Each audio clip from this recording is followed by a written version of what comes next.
Hello everyone, I hope you all are doing good. Today in this session, I will be discussing the current affairs of April. So हमने already March के current affairs cover कर लिए. I've also taken a group session on that जहाँ पे मैंने आप लोगों को questions practice कराए. Today in this session from this video अब हम April का current affairs start कर रहे हैं. एज यू ऑल नो कि मैं आप लोगों को करंट अफेयर्स दो फ्रंट पे करा रही हूँ. One is the daily current affairs जो कि आप लोग एडिटोरियल एनालिसिस से कवर करते हैं and another is the monthly current affairs जिसको हम विजन की वर्कबुक से करते हैं. तो ऑलरेडी मार्च का कर लिया है, आज हम अप्रैल का करंट अफेयर्स करेंगे. So first of all we will start with the polity section. तो ये है आपकी विजन की वर्कबुक जो कि इजीली विजन की वेबसाइट पे अवेलेबल है. अगर आपको वहां से डाउनलोड नहीं करनी है तो I have also uploaded it on my Telegram channel UPSC with Nitya Pandey.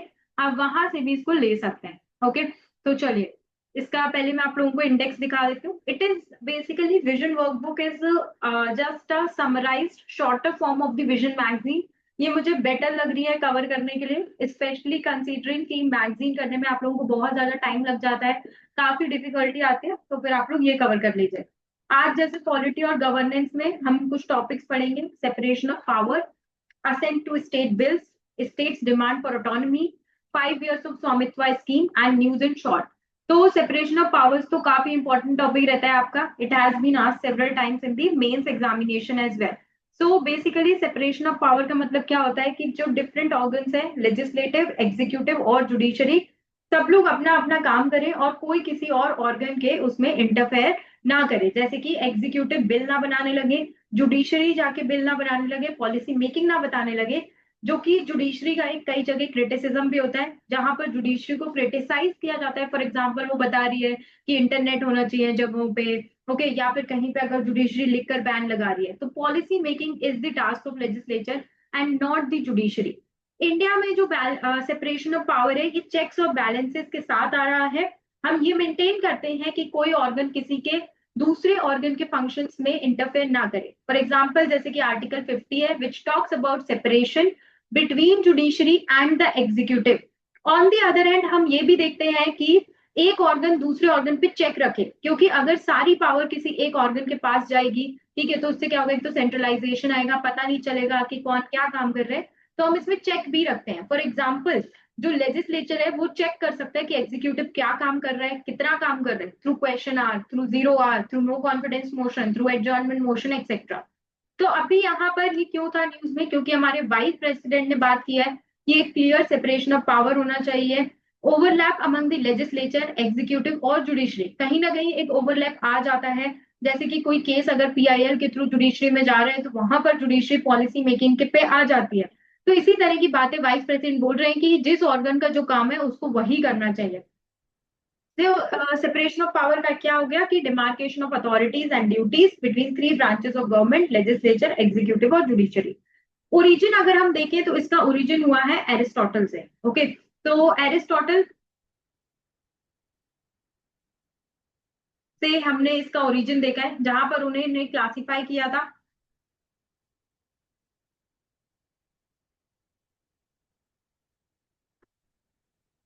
Okay, classify किए थे the functions of government into three categories, जैसे कि डेलिबरेटिव, मैजिस्टीरियल एंड जुडिशियल. उसके बाद जो बेसिकली फ्रेंच जूरिस्ट मॉन्टेस्क्यू है उसने अपनी book spirit of the laws इसमें बात की थी सेपरेशन ऑफ पावर की. So whenever a question is coming on separation of power, अगर आप जैसे मॉन्टेस्क्यू उसकी बुक कोट करोगे तो उससे आपका आंसर बहुत अच्छा बन जाएगा और एग्जामिनर पे काफी ज्यादा इंप्रेशन बनेगा. प्रिंसिपल्स क्या क्या होते हैं सेपरेशन ऑफ पावर के, तो सबसे पहले जैसे होता है एक्सक्लूसिविटी प्रिंसिपल, दैट इज कि गवर्नमेंट को थ्री स्ट्रक्चर्स में डिवाइड करना. लेजिस्लेचर जिसका काम है लॉ मेकिंग, एग्जीक्यूटिव जिसका काम है इम्प्लीमेंटेशन और जुडिशरी जिसका काम है कि जो क्या कहते हैं लॉ जो है वो प्रॉपरली अपहोल्ड हो रहा है कि नहीं हो रहा है. Then functional principle, delineating the boundaries of the organs and that one organ shall not perform the function of the organ. I don't think कि ये मुझे बताने की जरूरत है, काफी बार मैंने इसे रिपीट कर दिया. चेक एंड बैलेंस प्रिंसिपल है और म्यूचुअलिटी प्रिंसिपल है कि जो ऑर्गन्स है उनमें आपस में कोऑपरेशन हो, ना कि कन्फ्रंटेशन. सेपरेशन ऑफ पावर का एक डेडिकेट बैलेंस हमारा इंडियन कॉन्स्टिट्यूशन इंश्योर करता है. फॉर एग्जाम्पल जैसे प्रेसिडेंट जो है वो क्या कहते हैं एग्जीक्यूटिव में आता है, लेकिन कई बार वो लेजिस्लेटिव फंक्शंस परफॉर्म कर सकता है while promulgating ordinance etc. तो ये एक फंक्शनल ओवरलैप है separation of power in India में। लेजिस्लेचर जो है वो जुडिशियल फंक्शन एक्सरसाइज कर लेता है। फॉर एग्जांपल अगर वो प्रेसिडेंट या जजेस का रिमूवल कर रहा है तो ये लेजिस्लेचर का एक जुडिशियल फंक्शन हो गया। तो दीज आर फ्यू थिंग्स कि कैसे सेपरेशन ऑफ पावर में फंक्शनल ओवरलैप है, लेकिन फिर भी हर ऑर्गन को अपनी बाउंड्री मेंटेन करनी। जुडिशरी भी लेजिस्लेटिव और एग्जीक्यूटिव पावर एक्सरसाइज करती है थ्रू जुडिशियल एक्टिविज्म।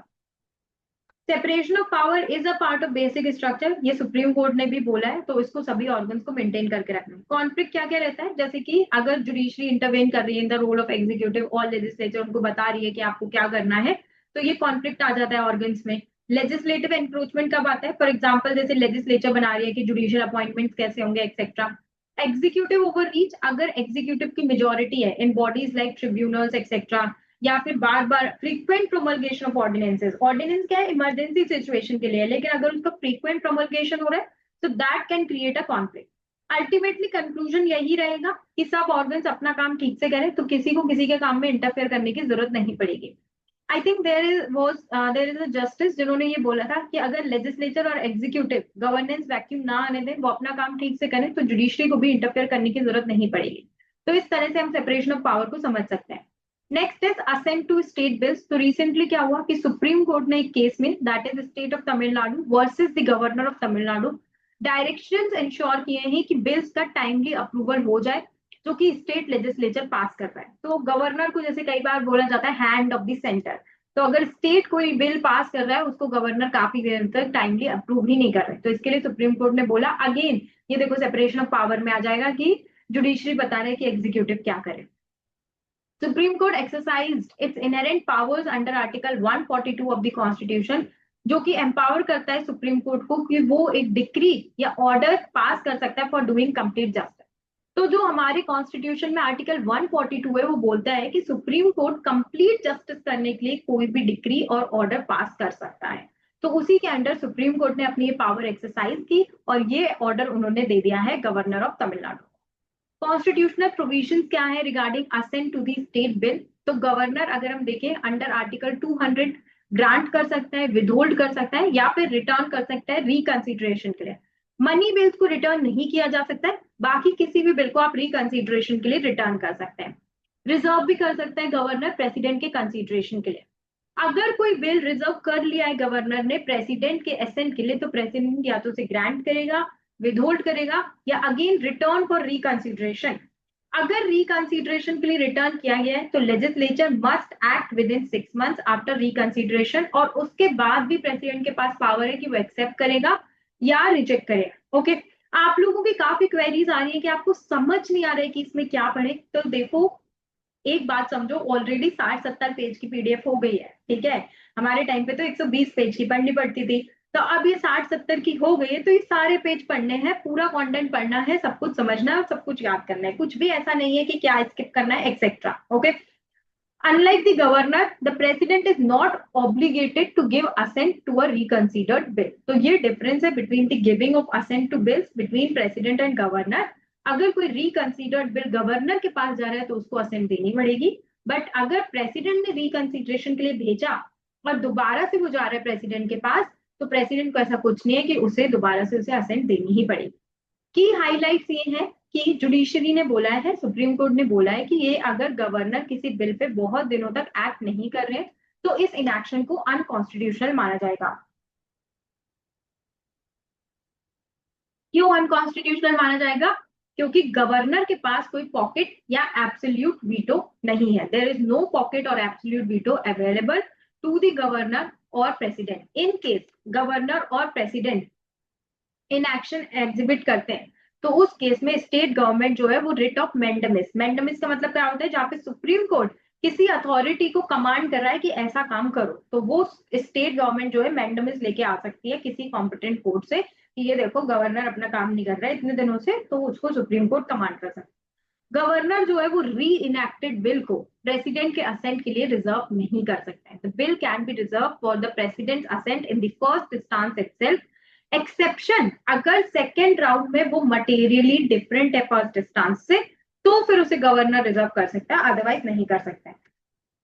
ये कुछ टाइमलाइन है जो सुप्रीम कोर्ट ने सेट कर दी है। ओके, ये आप पढ़ सकते हो कि 1 मंथ किसके लिए, 3 मंथ किसके लिए, एक्सेट्रा।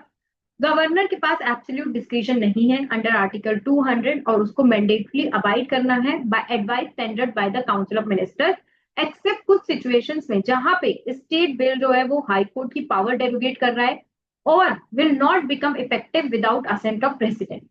डिस्क्रिशनरी पावर जो है अंडर 200 वो भी सब्जेक्ट टू जुडिशियल रिव्यू रहेगी, ये सुप्रीम कोर्ट ने इस जजमेंट में बोला। और प्रेसिडेंट को सुप्रीम कोर्ट को कंसर्न करना है ऑन बिल्स रिजर्व फॉर अनकॉन्स्टिट्यूशनैलिटी। तो अगर प्रेसिडेंट ने भी कोई बिल रिजर्व कर लिया अनकॉन्स्टिट्यूशनैलिटी के लिए, वो भी उसे सुप्रीम कोर्ट की एडवाइस लेनी पड़ेगी, उसमें कंसल्ट करना पड़ेगा। तो ये अगेन थोड़ा सा सेपरेशन ऑफ पावर का एग्जाम्पल है। Next is states demand for autonomy. तो तमिलनाडु गवर्नमेंट ने क्या किया है, एक हाई लेवल कमेटी बना ली है इन्होंने, जो कि जस्टिस कुरियन जोसेफ हेड कर रहे हैं, और वो बताएंगे कि कैसे एक स्टेट अपनी स्टेट ऑटोनॉमी और फेडरलिज्म को स्ट्रेंथन कर सकता है। बेसिकली ये इस सिनेरियो में आए हैं क्योंकि अभी कुछ स्टेट्स का ऐसा कहना है कि बहुत ज्यादा सेंट्रलाइज टेंडेंसीज दिख रही हैं, जहाँ पे सेंटर जो है वो स्टेट सब्जेक्ट में इंटरफेयर कर रहा है, इसलिए स्टेट्स को और ज्यादा स्टेट ऑटोनॉमी चाहिए। इस कमेटी का मैंडेट रहेगा कि कॉन्स्टिट्यूशनल लीगल पॉलिसी एस्पेक्ट्स देखेगा ये सेंटर स्टेट रिलेशंस के, और वेज बताएगा कि कैसे जो पावर शिफ्ट हो गई है स्टेट की सेंटर में उसको कैसे रिस्टोर कर सकते हैं। अगर हम इंडियन कॉन्स्टिट्यूशन की फेडरल स्कीम की बात करें तो ऑलरेडी इसे काफी स्कॉलर्स, चाहे वो केसी वेयर हो, ग्रैनविल ऑस्टिन हो, एक्सेट्रा, क्वाजी फेडरल बताते हैं। क्वाजी फेडरल मतलब ऑलरेडी हमारा जो स्ट्रक्चर है वो ऐसे ही बना है कि सेंटर के पास ज्यादा पावर है, ठीक है, हमारे पास सिंगल फ्लैग है, सिंगल सिटीजनशिप है, then like union of state के पास कोई राइट नहीं है कि वो सिसीड कर सके, सिंगल कॉन्स्टिट्यूशन है, common all India services etcetera, तो सेंटर की तरफ ज्यादा पावर स्टिल्टेड है। It is due to the situation जिसमें हम इंडिपेंडेंट हुए थे उसकी वजह से भी, कि उस टाइम पे स्टेट्स के पास इतने रिसोर्सेज नहीं थे, ठीक है, इंडिया उभर रहा था भी, हम एक कॉलोनी से इंडिपेंडेंट हुए थे, we were a colonised nation. तो उस टाइम पे सिचुएशन ऐसी थी कि सेंटर के हाथ में ज्यादा पावर रखनी पड़ी, and that is the structure of our like federal system also. Then division of legislative power, इसमें भी जैसे आप देखोगे 3 तरह की लिस्ट है, ठीक है, क्या कहते हैं, state list, central list, concurrent list, और फिर रेसिडरी पावर भी सेंटर के हाथ में गई है। इंडियन फेडरलिज्म को क्वाजी फेडरल बोला गया है, स्ट्रॉन्गर सेंटर है हमारे पास, having more power than states.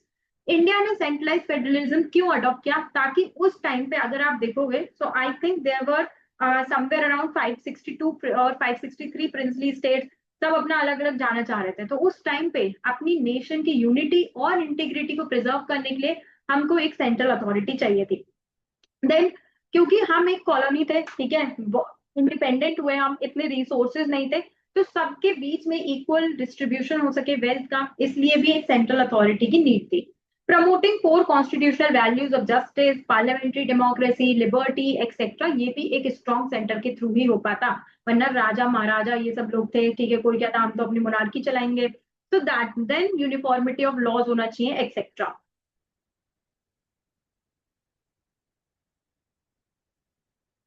अब इसमें मेजर इश्यूज क्या क्या है जो कि स्टेट ऑटोनॉमी को इरोड कर रहे हैं। तो एक, जैसे कि मैंने आपको बताया कि सेंटर जो है वो स्टेट लिस्ट के सब्जेक्ट्स में इंटरफेरेंस ऐसा बताया जा रहा है।